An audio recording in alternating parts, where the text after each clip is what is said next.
З легендаў і казак былых пакаленняў, з калосся цяжкога жытоў і пшаніц, з сузор'яў і сонечных цёплых праменняў, з грымучага зяння бурлівых крыніц, з птушынага шчэбету, шуму дубровы, і з гора, і з радасці, і з усяго таго, што лягло назаўсёды ў аснову святыні народа, бяссмерця яго, ты выткана дзіўная родная мова.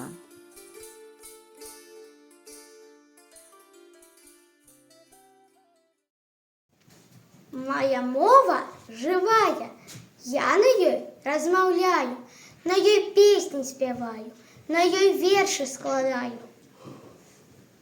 На ёй слухаю кнігі, альбо іх чытаю. Я кахаю на ёй, пад яе засынаю. Моя мова ласкавая, нібы матуля, з ёй на сэрцы спагада, з ёй і вечар утульны. Калыханкай прыгожай ахінае пяшчотна. Мова, жалю журбы, у час тужлівы, сумотны. Моя мова крыніца крыштальна-празрыстая, шаўкавіста-мядовая, аксамітная, чыстая. Ад яе асалода і пах цёплага хлеба. Няхай кажуць, што мода, мова вечная як неба.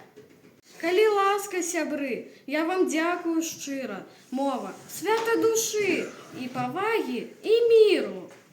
Хай мова красуе, абдымае, чаруе, атуляе каханнем, звініць і малюе, калярово квяцістымі фарбамі, словамі, і ляціць над зямлёй неабсяжнаю. Мова моя!